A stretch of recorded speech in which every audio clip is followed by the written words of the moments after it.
Now, before we start cooking, I've got a quick update for you. My amazing wife, Emma, is doing some fundraising for cancer research. She's doing Walk All Over Cancer. She's raised, so far, £230 already, which is absolutely amazing. So anybody out there has donated, thank you very much. Anybody who would like to donate, we're going to lay over the top of me chatting away her Just Giving page. She is doing 10,000 steps every day of the week. Rain, shine, hail, snow, whatever it is, she's getting all those steps in, raising money for cancer research. So if you want to donate, please do. If you have donated, thank you very much. On with the cooking.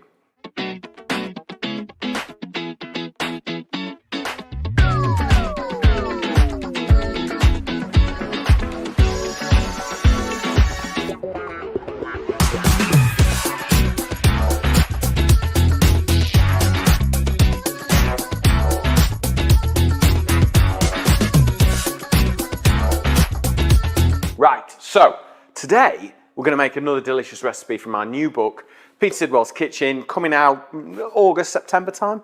Yeah, August, September time. It is finished, it's with the publishers now.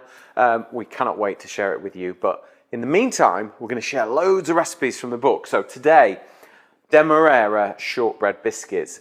Incredibly simple recipe, not a lot going on, but the combination of flavours is absolutely amazing. So I've been making this method of shortbreads for a long time now. It's the sablé method, which is like French shortbread. So we add an egg yolk to it, which is pretty much the difference. So first thing we need to do, 250 grams of salted butter. I like salted butter in my baking because I think that little bit of salt just helps, all right?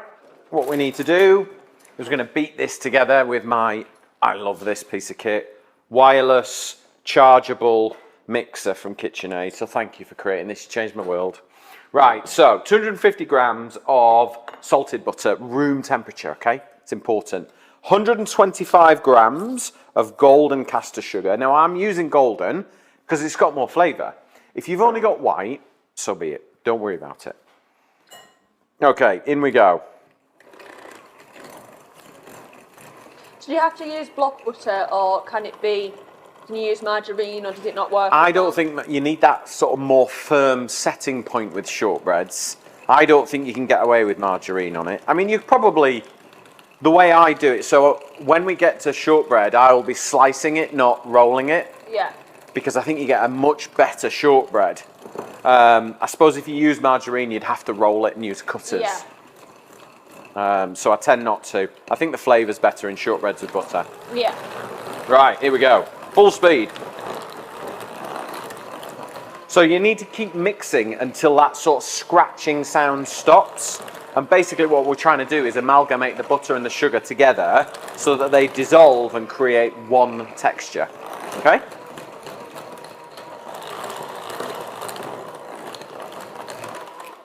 What would happen if it wasn't fully incorporated? So when you're cooking it, the butter and the sugar kind of separate, and your job as a baker is to get the two together. Right. So that then you can enrich it with the egg yolk that I'm about to do, and then fold everything in. You just find that the texture isn't quite right. Yeah. So just beat it together. And there's not a lot going on here. We're not chucking loads of lemon zest and orange and chocolate and all this sort of stuff in this. It's just butter, sugar, vanilla, and Demerara. And that's kind of where we're going with this. It's very pure and clean. So we're going to add a little bit of vanilla extract to that. Okay. And then an egg yolk. This is where it's different. So all you Scottish people out there, I'm sorry, but I think the French are better at shortbread than the Scottish. Ooh, they're controversial. And the difference is an egg yolk. And that's it. Ooh. Sorry. Oh, fight and talk that, Pete. I know, I'm going to stay my side of the wall. Yeah. Right, separate your egg, but keep the white, and I'll show you what for in a little while, all right? This shortbread recipe will serve you well, being able to change it up, do loads. You must have seen me make these a million times. Oh, that's a good staple in the office. It is. You know, a really good, strong shortbread recipe that you can add, look in the cupboard and add the flavours you love, all right? But this is a really good foundation, and that's really what the book's going to be about, is just giving you these really solid recipes that you can then create flavour profiles with and just open the cupboards. And that's what I do all the time. Right, I'm going to make shortbread. What have I got? Oh, I've got lemon and poppy seed today. That's going in. Or I've got chocolate and orange. That's going in. Hazelnut and coffee. That's going in. Like ultimate flavour. Chocolate and orange all day long. Dark chocolate. Though. Loads of orange zest. Dark chocolate chips. Oh, it's my absolute favourite. In fact, let me show you. So, this was my first cookbook that I ever wrote. And this will be 14 years old, this book. Oh. Wow. And let me show you one of the first recipes that I created for the book. Oh my goodness. Sorry, I'm going to be really quick because I know you want to see what I'm cooking. Where is it? Where is it? It must be near the back. Is it in this book? Yeah, it's in the book. It is a good recipe. And when I opened my cafe in Keswick for the first time, this was the recipe. So I learned how to make this in France, skiing. I spoke to a baker and I worked my dodgy French and his dodgy English. We kind of worked it out and there it is. Aww. Chocolate and orange, dark chocolate and orange shortbreads. Now this recipe served me 15 years now. It is a good recipe. It's a cracking recipe. And I felt like it needed to come back into the book and just show you an alternative way of doing it. Anyway, right. Egg white, put to one side. Egg yolks in there. Vanilla's in there. Plain flour. So let me run through the ingredients. I'll get Carlos to put down the side. But it's 250 grams of salted butter at room temperature. 125 grams of golden caster sugar. Teaspoon of vanilla. 1 egg yolk. Keep the white for later. 375 grams of plain flour. In it goes. Don't mix yet. And then a little bit of custard powder. All right? And that just helps give it that more vanilla-y flavour. The question? I did, I'm sorry. It just richens it up and it kind of tightens it a little bit, which is good. Now, mix it on slow speed, all right? Don't put it on full speed or everywhere, all right? So what would happen, obviously, like, because baking, we had this conversation yesterday saying like baking's quite technical. Yeah. You know, it's quite scientific. So we were writing our top tips for baking for the book yesterday. So we've done a double page spread, haven't we? Yeah. Of just top tips.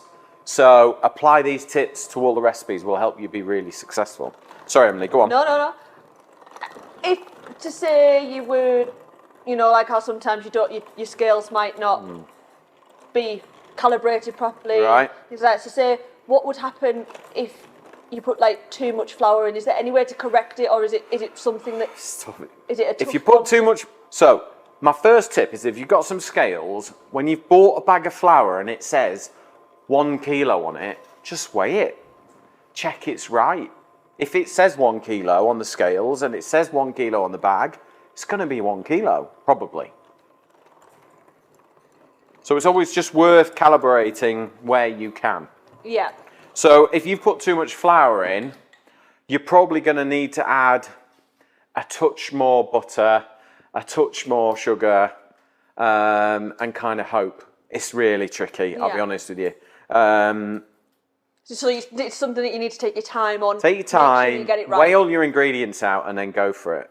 Yeah. So in terms of if you've added a little bit too much flour, what you're going to have to do is add a little bit more butter and sugar, but you've got to be really careful. So my top tip would be calibrate your scales.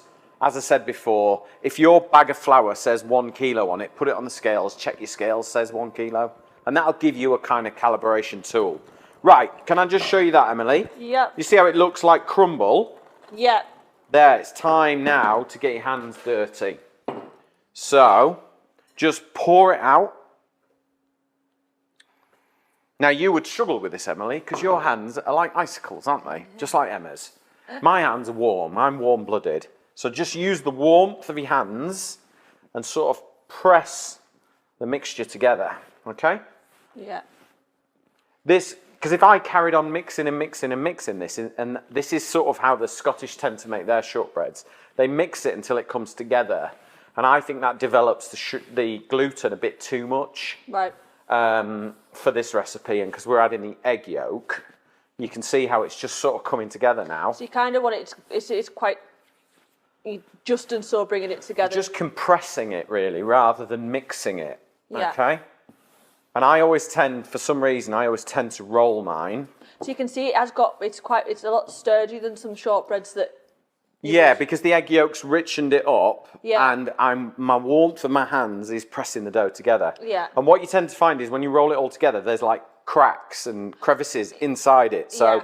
snap it in half, push it back together, and do it again. Okay? And then we're just going to roll, push in, and roll like that. And that's just going to get us to a point where we've got a nice log. So would you say it's easier to do it this way rather than rolling it out and cutting out? Because it's so short, because it's shortbread. Yeah. Clues in the name, isn't it? Yeah, so you roll it out and it kind of breaks and it doesn't, and you end up adding more flour and all of a sudden you've got this really tough shortbread instead of biscuity, buttery, crumbly biscuits, which is what you want from shortbread. Okay, so that can go in the fridge as it is, but what we're going to do is one more thing, okay? Do you remember the egg white we didn't use? Okay, we need that now. That's always a leftover, isn't it, when you're doing stuff like that? And a man only needs so many meringues. So what I'm going to use it like glue, okay? So I'm going to brush the outside of my shortbread, okay? So we're going to do the top first.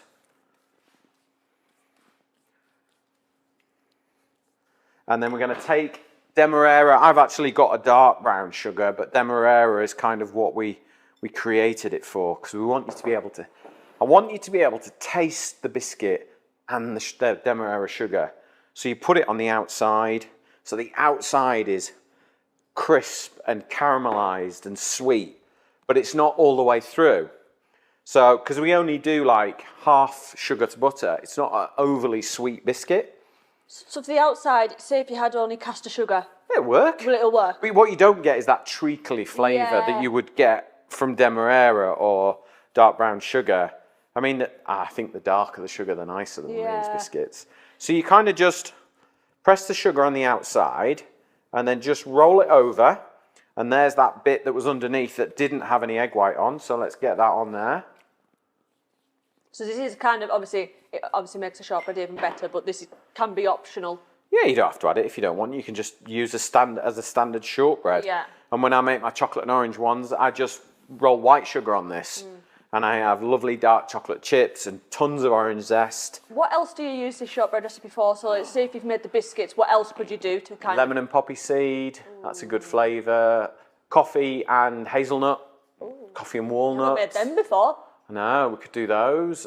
White chocolate and raspberry, but you have to use dried raspberries or raspberry powder, because if you add frozen raspberries, it's too wet, too much hydration, and it kind of messes with the recipe. You can get loads of really cool dried fruits and things like that now. You could just add loads of seeds if you wanted to get more goodness into a biscuit and still have a biscuit. Pumpkin seeds, sesame seeds. Do like a zest of orange with that. Yeah, loads of citrus zests in there. Yeah. And then you could mix the juice and the egg white on the outside and stick the sugar together. So but if I show you that now, look, it's got that lovely coating. In fact, I've missed a bit there. So once you get the basics right, you can build on top of the flavours, can't you? Absolutely. And whatever's in the cupboard, that's what you're going to use. Right, that is just going to sit in the fridge for a couple of hours before we slice it. Okay, so the shortbread has firmed up now, is ready to, the reason why we do this is it just allows it all to firm up and it gets you a really clean cut. So all we're going to do is like, 1 centimetre slices.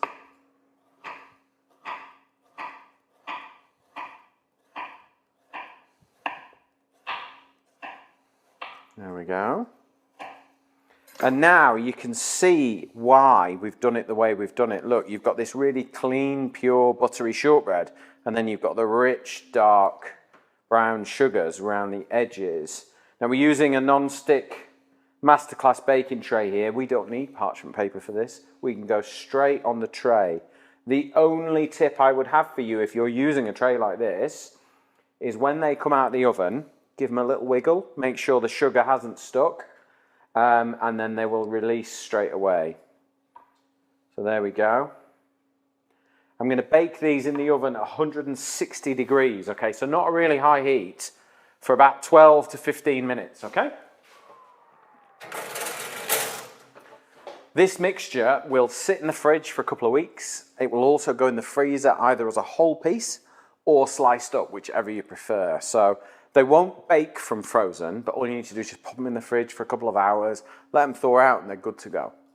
So that's how you make my beautiful Demerara shortbread biscuits. Thank you very much for watching, and please like and share this video, share it with your friends and family, let everyone know. It's on YouTube, it's on Instagram, TikToks, Twitter, X should we say. Sign up to our YouTube channel and then you can see all our episodes. We've got about 200 recipe episodes now, so get signed up. Thank you very much for watching. Have an amazing weekend.